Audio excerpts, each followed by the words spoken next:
मेरा ताल्लुक़ एक ज़िम्मेदार घराने से था। मैं बहुत खूबसूरत थी, खूबसूरती ऐसी कि जो भी देखता वो बस देखता ही रह जाता। बड़ी हुई तो अब्बा को मेरी शादी की फ़िक्र सताने लगी, पर मैं नहीं जानती थी कि अब्बा मेरी शादी इस कदर मुख्तलिफ़ तरीके से करेंगे।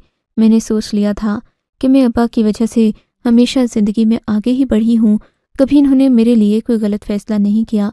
अब वो जो भी कहेंगे मैं वैसा ही करूँगी। फिर एक दिन अब्बा ने मुझसे पूछा कि तुम्हें कैसा लड़का पसंद है। मैंने कहा, अब्बा, लड़का आपकी तरह पढ़ा लिखा होना चाहिए। मैं उससे बात करूं तो बातें करती ही रह जाऊं, मेरी बातें ख़त्म ना हों। अब्बा बोले, तू बड़ी फिल्मी बातें करने लगी है, पर मैं कोशिश करूंगा कि एक पढ़ा लिखा नौजवान ही तेरे लिए चुन लूँ। मैंने कहा, अब्बा, जैसा आप कहेंगे वैसा ही होगा। मुझे इस बात पर कोई एतराज़ नहीं था। अब्बा ने मेरे लिए लड़के की तलाश शुरू कर दी, पर अब अब्बा अक्सर गुमसुम ही रहते थे। एक दिन मैं उनके कमरे में गई तो वो परेशान बैठे थे। मैंने पूछा, अब्बा जी क्या हुआ है, आजकल आप बहुत खामोश रहने लगे हैं। अब्बा जी बोले, बेटी, बस मैं एक मसले पर परेशान हूँ, तुम क्या कहती हो इसके बारे में। मैंने कहा, अब्बा, आप जो भी कहेंगे मुझे कबूल है। अब्बा ने कहा कि मैं तुम्हारी शादी करने से पहले तुम्हारा मशवरा मालूम करना चाहता हूँ। मैंने कहा, आपको जो बेहतर लगे आप वही कीजिए, मेरी मर्ज़ी को मत देखिए। मैं तो अभी ना तजर्बाकार हूँ, आपका तजर्बा पुख्ता है, आप मेरे लिए जो फ़ैसला करेंगे वही सही होगा। अब्बा बोले कि एक लड़का तो है जो तुमसे शादी का ख्वाहिशमंद है बेटी, पर उसके ख़ानदान का कुछ अता पता नहीं है, और मैं तो ये भी नहीं जानता कि अभी शादी के लिए वो मानेगा या नहीं। लेकिन लड़का हीरा है हीरा।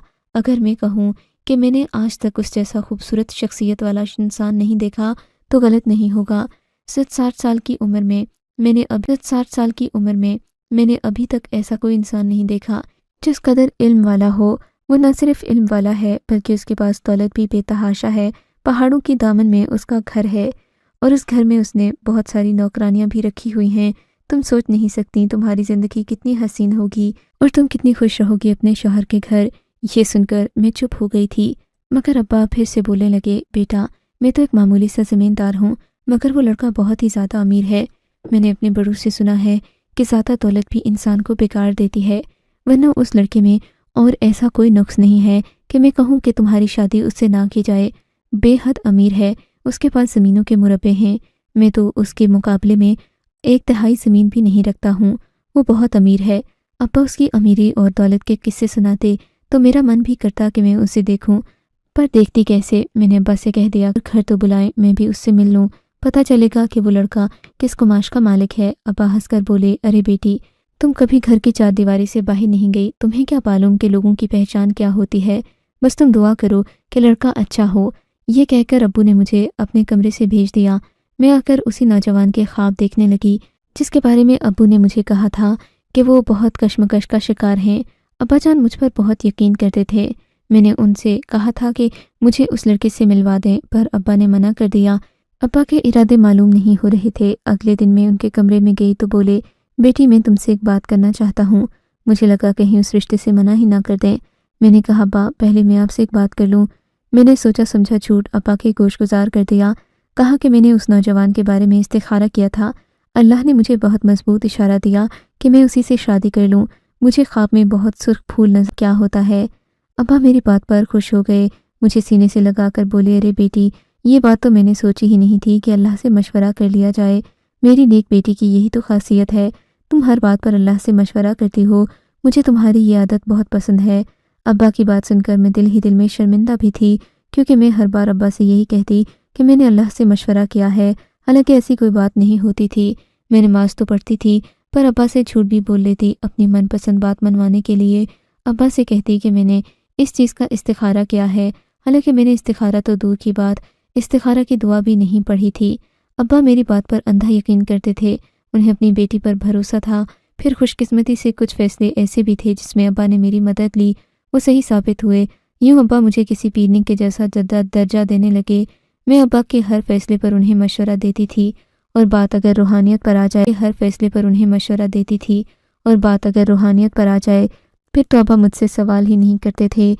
यूँ कहिए कि वो अपनी बेटी को पीर मानते थे, पर मैं ये नहीं जानती थी कि ये पीरी फ़कीरी मेरे ही गले पड़ जाएगी, और मैं जो बात करूँगी वो मेरे लिए मुसीबत बन जाएगी।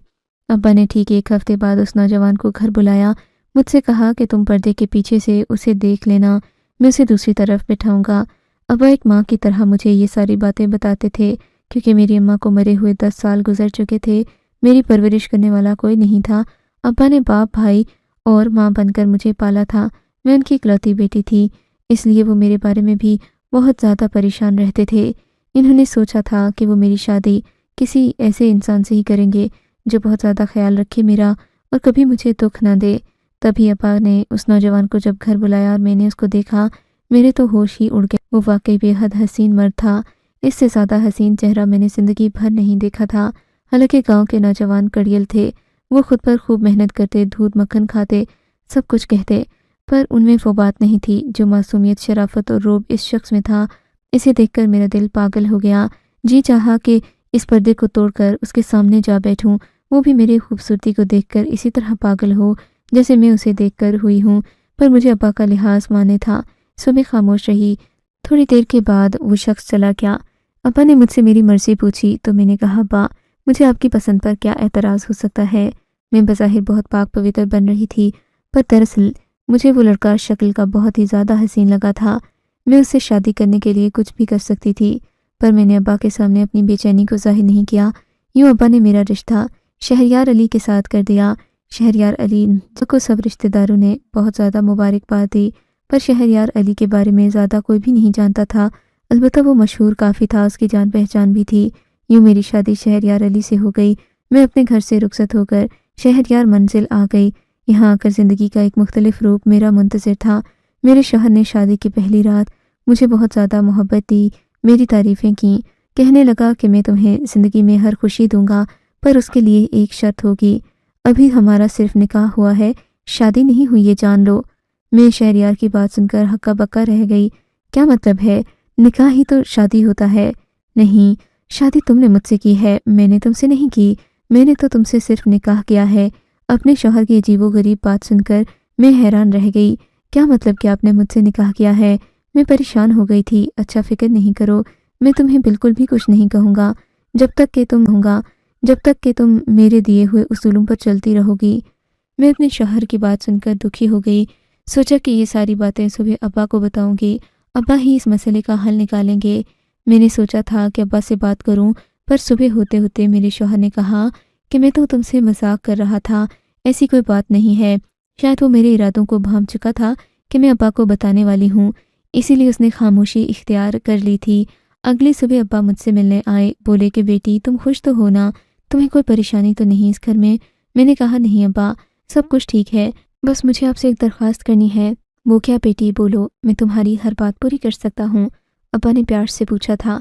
अब्बा, कभी कभार मेरा आपसे बात करने का बहुत दिल करता है, मगर मेरे पास आपसे राब्ते का कोई जरिया नहीं, तो क्या बेटी के लिए यहाँ एक कासिद लगवा दूँ? अब्बा ने मजाक में पूछा। नहीं अब्बा, अब तो मोबाइल फ़ोन का ज़माना है। नया मोबाइल कितने का मिलता है? इतना भी महंगा नहीं होता, हम तो मोबाइल ख़रीद ही सकते हैं। एक मोबाइल आप ले लें और एक मैं। जब भी मुझे कोई मसला होगा मैं आपको फ़ोन कर लूँगी। मेरी बात सुनकर अब्बा तो सोच में पड़ गए। मेरा शौहर फ़ौरन बोल उठा, अरे, आपको फ़िक्र करने की बिल्कुल ज़रूरत नहीं है अब्बा जी। मैं आपकी बेटी को जब ये कहेगी आपसे मिलवाने लेकर आया करूँगा। फ़ोन तो खुराफात है, इसने अच्छे अच्छों के घर बर्बाद कर दिए। आप लोग तो इस गाँव में रहते हैं, मैं शहर की ज़िंदगी देख आया हूँ। मोबाइल फ़ोन की वजह से मियाँ बीवी का रिश्ता ख़राब हो जाता है। अब्बा मेरी बात सुनकर पहले ही परेशान थे, मेरे शौहर की बात सुनकर और खौफजदा हो गए। फिर मेरी तरफ देखकर बोले, हाँ बेटी, दामाद ठीक कह रहा है, ऐसा ही होता है, मोबाइल रिश्तों को तबाह कर देता है। मैं तुम्हारे शौहर की बात की कदर करता हूँ, उसने मुझे ये बात याद दिलाई।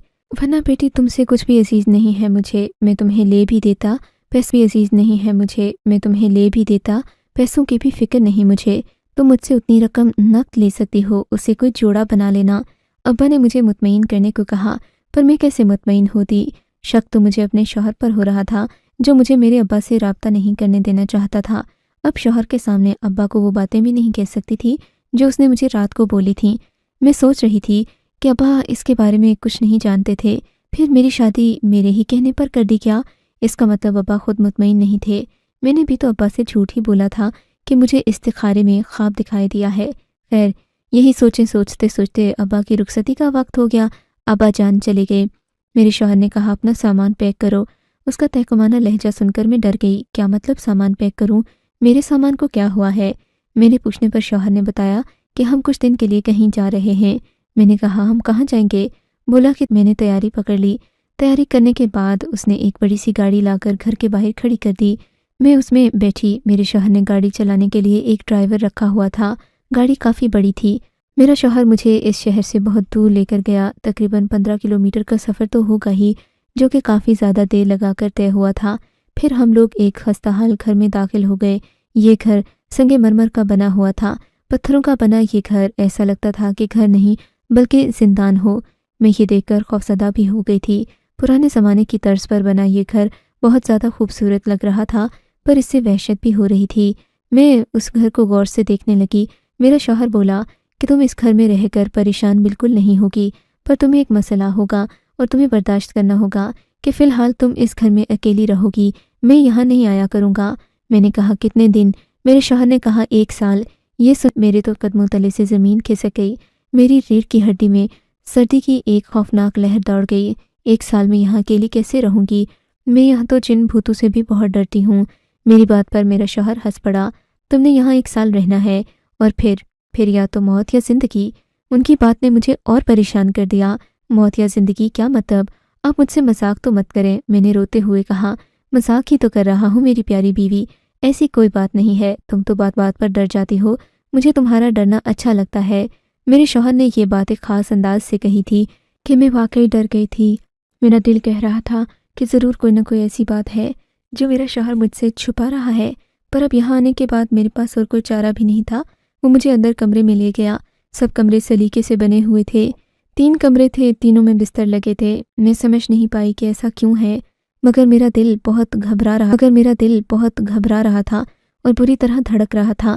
خیر کچھ وقت ہم نے ساتھ گزارا، کھانا کھایا، پھر وہ واپس چلا گیا، مجھے یہیں پر چھوڑ کر۔ میں دروازوں کو پیٹتی رہ گئی، مگر وہ دوبارہ واپس نہیں آیا، یہاں تک کہ پورے 2 دن گزر گئے۔ پھر ایک بابا آیا جو میری خدمت پر مامور تھا۔ وہ مجھے صبح شام کھانا دے جاتا۔ میں پریشان ہوتی روتی، مگر نہ میرا شوہر آیا نہ میرے باپ نے میری خبر لی۔ باپ تو کیسے خبر لے سکتا تھا؟ میرے ابا کو کہاں پتہ تھا کہ میں کس جگہ پر ہوں اور کس حال میں ہوں۔ دن گزرتے گئے۔ ایک دن ایک عورت اس بابے کے ساتھ اس گھر میں آئی، بولی کہ میں تمہیں چیک کرنے آئی ہوں۔ میں نے کہا کیوں؟ مجھے کوئی بیماری تو نہیں؟ بولی کہ پاگل، شادی شدہ عورت کو اولاد کے لیے چیک کیا جاتا ہے۔ پھر اس نے مجھے لٹا کر نہ جانے کیسے چیک کیا۔ خوشی سے بولی مبارک ہو، تمہارے ہاں بچہ پیدا ہوگا، اور بچہ بھی ایسا کہ تمہارا شوہر تمہاری اس قید کو ختم کر دے گا، تم ایک آزاد عورت بن کر جیو گی۔ میں اسے نفرت سے دیکھنے لگی۔ کیا مطلب ہے تمہارا؟ اگر میرا بچہ نہ ہو تو کیا میں یہیں قید رہوں گی؟ قید نہیں رہو گی۔ خیر چھوڑو، یہ کہہ کر اس نے اپنا سامان والا بیگ پیک کیا اور باہر جانے لگی۔ میں نے اس سے بہت سارے سوال پوچھنے کی کوشش کی، پر اس نے میری کسی بات کا جواب نہیں دیا۔ اس کے بعد کے دن کیسے گزرے میں نہیں جانتی۔ 3-4 مہینے کے بعد میرے شوہر نے شکل دکھائی۔ وہ بہت خوش تھا، بولا کہ معاف کر دو، میں اپنے کاروباری معاملات میں مصروف تھا، تمہاری خبر نہیں لے سکا، لیکن مجھے میرے ملازموں نے بتایا تھا کہ تم امید سے ہو، اسی لیے میں تمہیں دیکھنے، تمہاری طبیعت معلوم کرنے آیا ہوں۔ میں اپنے شوہر کی طرف دیکھ کر نفرت سے منہ پھیرنے لگی تو بولا مجھ سے نفرت نہ کرو، میری محبت کسی کسی کو نصیب ہوتی ہے۔ میں نے کہا بھلے نصیب میں ہو یا نہ ہو، پر مجھے آپ کی محبت نہیں چاہیے، مجھے یہاں سے نکال دیں، میں اب یہاں نہیں رہنا چاہتی۔ میری شولا کیوں نہیں رہ سکتی تم یہاں؟ تمہیں یہیں پر رہنا پڑے گا، زندگی میں اس کے علاوہ تمہارے پاس اور ہے ہی کیا؟ میں تمہارے لیے اتنی ساری چیزیں لے کر آیا ہوں اور تم نے ایک بار بھی مجھے شکریہ نہیں کہا۔ انہوں نے پھل اور سبزیاں میرے پاس رکھتے ہوئے کہا تو میں نے کہا میں اپنے ابا کے گھر عیش سے رہتی تھی، ابا کی اکلوتی بیٹی تھی، مجھے ان چیزوں سے کوئی مطلب اور کوئی غرض نہیں ہے۔ میں نے آپ سے دولت کی خاطر نہیں، آپ کے علم اور آپ کی خوبصورتی کو دیکھ کر آپ سے شادی کی تھی، مگر مجھ سے بہت بڑی غلطی ہوئی جو میں آپ سے شادی کر کے یہاں آ گئی، ورنہ میں ابا کے گھر آرام سے رہ رہی ہوتی۔ میرا شوہر میری باتیں سن کر سخت بور ہو رہا تھا، وہ بار بار بیزاری کا اظہار کرتا۔ میں سمجھ گئی کہ میرا شوہر محبت سے ہی بات مانتا ہے، پھر میں نے اپنا رویہ تبدیل کر لیا۔ میں نے کہا آپ خدا کے لیے مجھے یہاں سے لے جائیں، میں آپ کے بغیر نہیں رہ سکتی، آپ سے سچی محبت کرتی ہوں، یہاں پر بھلا کیسے رہوں گی؟ میرا شوہر میری باتوں میں آ گیا، بولا کہ ٹھیک ہے، میں کل ہی تمہیں یہاں سے آ کر لے جاؤں گا۔ میں نے اپنے شوہر کا دل جیت لیا تھا، وہ مجھے یہاں سے لے گیا، اس نے مجھے اپنے گھر میں رکھنا شروع کر دیا۔ ابا بھی مجھ سے ملنے آئے، پر ایک سوال میرے ذہن میں ہی رہتا تھا کہ آخر میرے شوہر نے مجھے وہاں کیوں قید کر رکھا تھا، پھر میرے ساتھ اس کا رویہ کیسے بدلا۔ پر ان سب سوالوں کو سوچنے کے لیے وقت چاہیے تھا جو مجھے ملتا نہیں تھا۔ ابا کہتے کہ تم اپنے بچے کا خیال رکھو، بچہ ہو جائے گا تو تمہارا شوہر بدل جائے گا، اور پھر ایسا ہی ہوا۔ جیسے ہی میرا بچہ پیدا ہوا اس نے گھر میں جشن منانا شروع کر دیا، مجھے عروسی جوڑا لا کر دیا اور بولا اب تم میری بیوی ہو، اب میں اپنے ماں باپ کو بتاؤں گا کہ تم نے ایک بیٹا پیدا کر دیا ہے، اب میں تم سے شادی کروں گا۔ میں نے کہا آپ ہوش میں تو ہیں، ہماری شادی ہو چکی ہے۔ بولا کہ بھلے شادی ہو گئی ہو، پر اب جو شادی کا جشن میں مناؤں گا وہ نہ کبھی دیکھا ہوگا اور نہ کبھی تمہارے گھر والوں نے، نہ میرے ماں باپ نے۔ پھر میرے شوہر نے اپنی بات کو پورا کیا، اس نے مجھے سرخ عروسی جوڑا پہنا کر دوبارہ سے دلہن بنایا اور پھر ایسا جشن منایا کہ میں واقعی حیران رہ گئی۔ 10 دن تک ہمارے گھروں میں جشن رہا، میرے بچے سے بہت زیادہ محبتیں، میرے بچے پر بہت محبتیں اور پیار نچھاور کیا گیا۔ میرے ابا حیران تھے کہ اس شخص نے ایسا کیوں کیا ہے، اولاد تو ہر ایک کو اللہ دیتا ہے، پر مجھے نہیں پتہ تھا کہ میرے شوہر کے لیے اولاد اتنی بڑی نعمت ہوگی اور وہ اس کے لیے اتنا خوش بھی ہوگا۔ میں نے ایک بیٹے کو پیدا کیا تھا، سب کچھ گزر گیا تھا، بخیر و عافیت ہو گیا تھا، پر میں اپنے شوہر سے ایک سوال پوچھنا چاہتی تھی کہ اس نے مجھے 4 مہینے ان کمروں میں بند کیوں رکھا، اس کی کیا وجہ تھی، اور اگر میرا بچہ پیدا نہ ہوتا تب کیا ہوتا۔ میں نے اپنے شوہر سے اس سوال کا جواب بہت بار مانگا پر اس نے کوئی جواب نہیں دیا۔ ایک دن میں اپنی کام والی سے باتیں کر رہی تھی کہ میرا شوہر آ گیا۔ مجھے دیکھ کر وہ بہت حیران ہوا، جبکہ کام والی کے چہرے کے تاثرات بدل گئے، وہ ڈر گئی، فوراً وہاں سے بھاگ گئی۔ میرے شوہر نے بھی غصے سے کہا کہ ان کام والی سے دور رہا کرو، ان سے بات چیت نہ کیا کرو۔ اس وقت مجھے شک ہوا، میں سوچ میں پڑ گئی کہ آخر ایسا بھی کیا ہے جسے میرا شوہر ہمیشہ چھپاتا رہتا ہے۔ تب میں نے کام والی کو پیسوں کا لالچ دیا۔ بہت کچھ کرنے کے بعد اس نے مجھے جو سچ بتایا، میرا دل چاہتا ہے کہ اگر بات میری کام والی کی جان کی نہ ہو تو میں اپنے شوہر کو چھوڑ دوں۔ کہنے لگی کہ آپ کو میں نے یہ راز بتا دیا ہے کہ آپ نے مجھ پر احسان کیا، پر یہ جان لیں کہ جیسے ہی آپ اپنے شوہر سے اس بات کی ناراضگی کا اظہار کریں گی، ان کو معلوم ہو جائے گا کہ آپ کو یہ بات میں نے بتائی ہے، اور یہ حقیقت ہے کہ اس بات کو میرے علاوہ اور کوئی نہیں جانتا۔ دراصل میرے شوہر نے 2 شادیاں پہلے بھی کر رکھیا اور اسی گھر میں قید کر دیا۔ وہ بیچاریاں اپنی زندگی سے تنگ ہیں، مرنا چاہتی ہیں، ان کے گھر والوں کو بھی ان کے بارے میں نہیں پتا، انہیں اولاد نہ پیدا کرنے کی سزا ملی ہے۔ نقص تو میرے شوہر میں تھا، خدا جانے کیا نقص تھا، میرے ساتھ اسے اولاد کیسے ہوئی یہ بھی میں نہیں جانتی، شاید میری دعاؤں سے ہوئی یا پھر اللہ نے معجزہ کر دکھایا، ورنہ میرے شوہر کو اگر اولاد نہ ہوتی تو وہ اپنا علاج کرانے کی بجائے میری شادی بھی کسی نوکر سے کروا دیتا، خود اور شادی کر لیتا۔ اسے لگتا تھا جیسے وہ سب کی خدمت کر رہا ہے، اپنے نوکروں کو بھی خوش کر رہا ہے اور اپنے ماں باپ کو بھی، پر وہ ان لڑکیوں کے بارے میں نہیں سوچتا تھا جن کی زندگیاں وہ اجیرن کر رہا تھا۔